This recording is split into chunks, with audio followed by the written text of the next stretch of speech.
Hey guys, welcome back to my channel. If you're new here, my name is Jenna, and today is going to be my 20-week pregnancy update. Before I even get started, I want to just say, if you came to this video because you also have been diagnosed with a circumvallate placenta, take a deep breath and don't freak out, because the second that I got that diagnosis, I feel like I had a little bit of a mental breakdown and I immediately assumed the worst. So I just want to say, if that's the reason you clicked on this video, just take a deep breath, everything will be okay, and we'll talk a little bit about what to expect now. Like I said, today will be my 20-week pregnancy update. I will say I am behind on this update. I'm actually 22 weeks and a day today, but my belly shot should be right on track because I took it 2 weeks ago or last week or something, and I'll just talk about what 20 weeks is like. I don't really have many symptoms. Like I mentioned in my last video, pregnancy symptoms have been very, very minimal. I honestly forget I'm pregnant a lot. Not so much anymore because my belly is definitely growing, but just in general I feel pretty good, besides my non-pregnancy health stuff. Okay, let's get into the update. So I don't really have much to update on besides, no, I do have a lot to update on, but it's not pregnancy symptoms. It's all about my 20-week anatomy scan. So I have a lot to talk about in that, and I just figured I'd come on and let you guys know how I'm doing, even though I don't really have too many pregnancy symptoms. I know some of you are looking forward to these weekly updates, and I've been definitely letting you down by not doing them every week. So I'm sorry about that, because I know I said I would, but it has been way more crazy than I expected it to be. So let's just start. So at 20 weeks, baby is the size of a banana, I believe.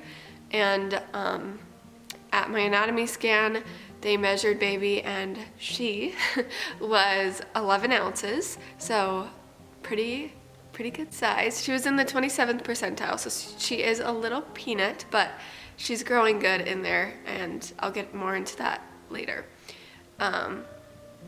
I don't really have any symptoms. I will say I'm getting a lot more pregnancy bloat again, which is weird because I don't remember getting that this far along with my daughter. But yeah, I feel really bloated, especially at night, and I feel like I'm like 9 months pregnant already at nighttime just because I can't get comfortable. But that's pretty much all my symptoms are. I actually have a lot more energy now. And that's great because I was really looking forward to that in the second trimester. So I'm happy about that. Now into the anatomy scan. So they don't tell you anything at the anatomy scan. The doctor has to look it over, and then you get an email or a call with what everything looked like and if everything's good and things like that. So baby's got all her fingers and toes and organs, and everything looks good. The only thing that doesn't look good is my placenta, and that is where we get into the circumvallate placenta. And I don't know for sure if I'm pronouncing that right. That's how my doctor pronounces it, but my tech pronounced it different. So that's how I'm gonna say it, but if it's different, then feel free to correct me in the comments. So circumvallate placenta, I don't know much about it. I am not a doctor. I'm just saying what I have learned on Google and from the doctor and ultrasound tech. But first of all, if you have this or have had this, you know that when you Google it, it seems very scary. And I Googled it before I had talked to my doctor about it, which was a bad mistake on my part because I freaked out. When you Google it, it basically tells you that your placenta is growing away from your body, so it's kind of like curved, like in a bowl shape almost, instead of laying flat against your uterus, and it can cause preterm birth, neonatal death, placental abruption, small birth weight or low birth weight, just a lot of scary things. And like it says your risk of C-section goes up like 50% or something like that, and there's a lot of scary things in that Google section. So I don't know how much of this I've mentioned in other pregnancy updates or anything, but I didn't really have any fears about labor and delivery except for one, and that was a placental abruption, because that is what happened to my mom. And it basically is just your placenta detaches before it's supposed to, and you can hemorrhage from it, and it's just not a good situation. It's pretty rare, but since it did happen to my mom, to me it seems a lot less rare.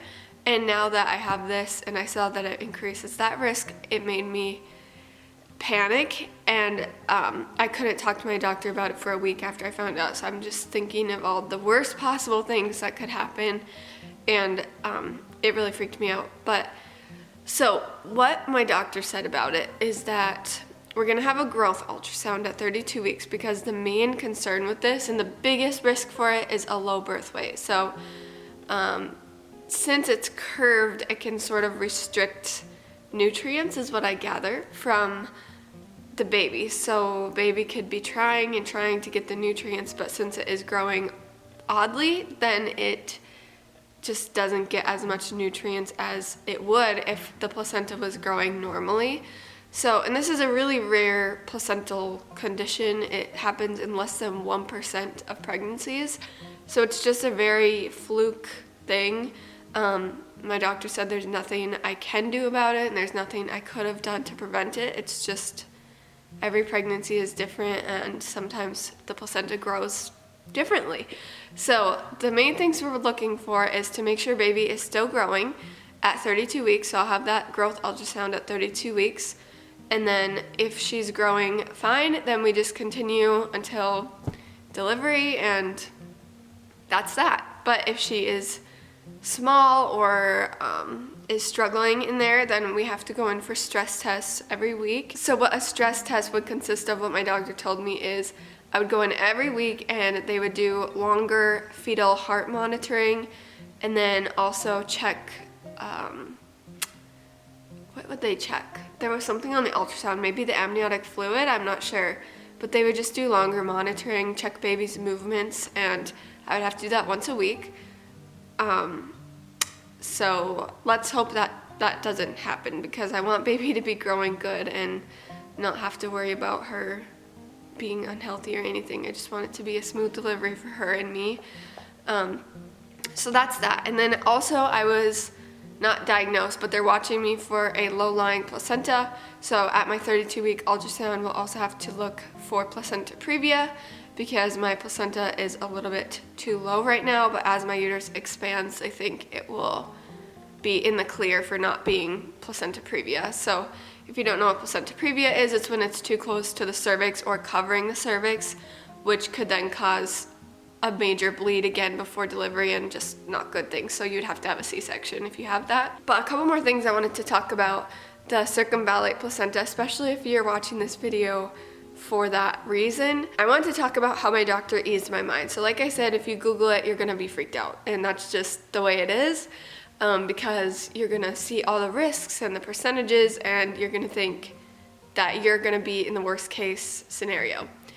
So I was talking to my doctor about all my worries and what Google says and everything like that, and she explained to me that yeah, the risks do go up, and that stinks, but that's just like statistics.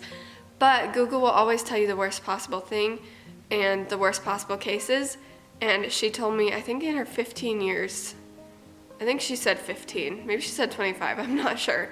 But she said in all the years she's been working at that hospital, in all the cases she's seen of circumvallate placenta, she has never had an abruption and has never had a neonatal death, which were my two things I was most scared about, was like a hemorrhage for me or losing the baby. Obviously I want baby to have a good healthy birth weight, but as long as we're aware that she could be small and that's the reason, then we just know to watch her when she's born, and it just seems like less of a scary thing rather than having like a hemorrhage or a neonatal death, you know, like that just, those are not good things and they're scary things to think about. But she told me she has never had that happen.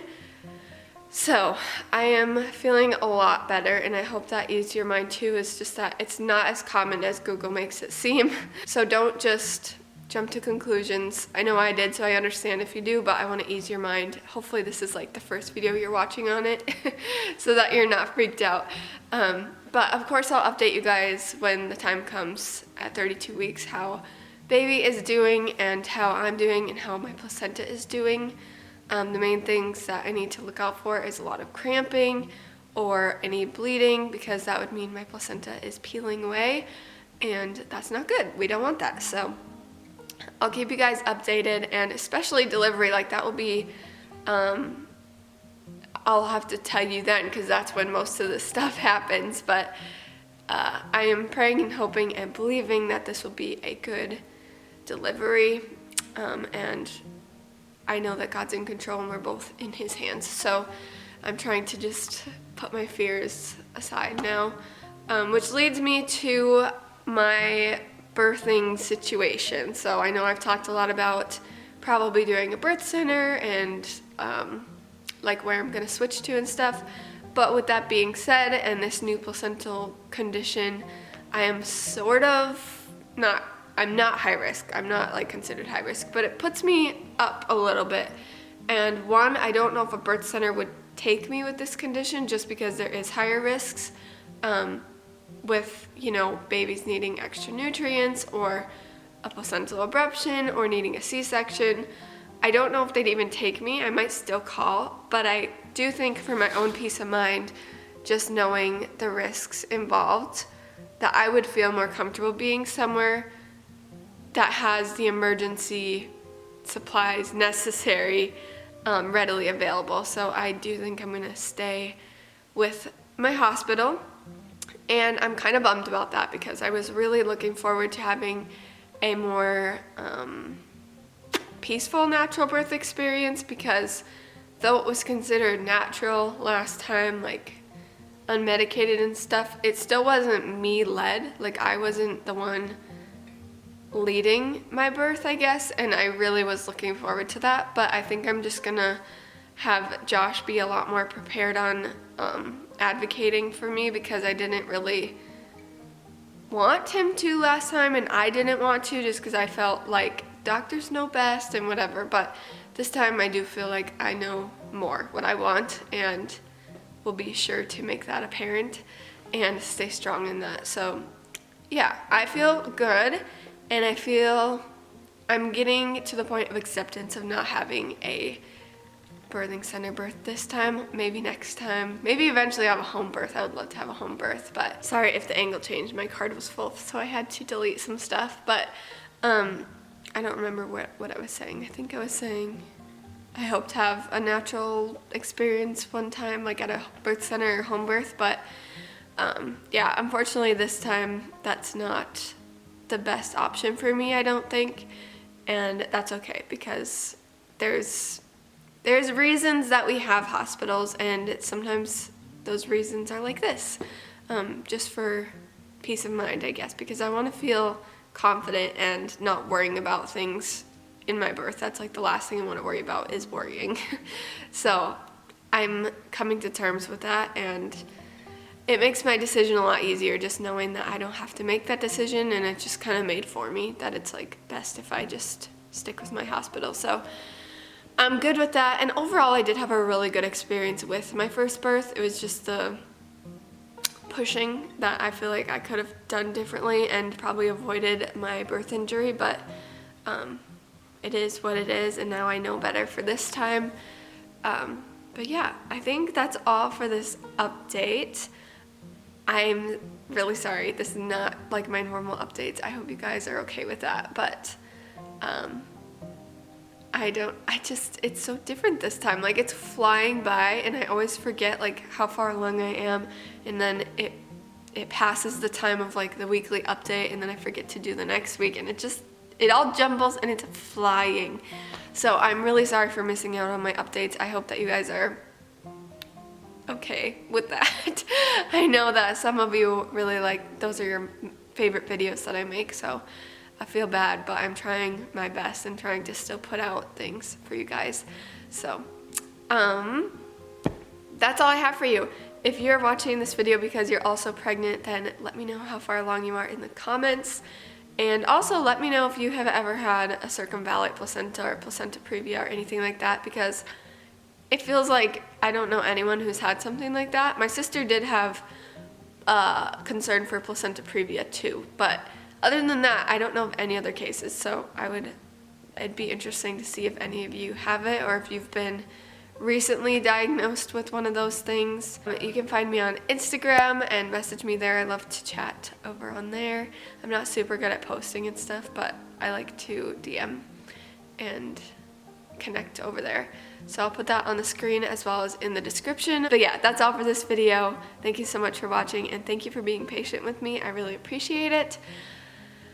Yeah. Oh, and before I end, I want to say Merry Christmas. This will be going up after Christmas, but Merry Christmas, and I hope you all had a wonderful week, and I hope you get a break from whatever you are working on or your daily tasks and stuff. I hope you just get some time to relax and spend with family, and also celebrate Christmas. And yeah, that's all. Thank you so much for watching, and maybe I'll see you back next time. Bye!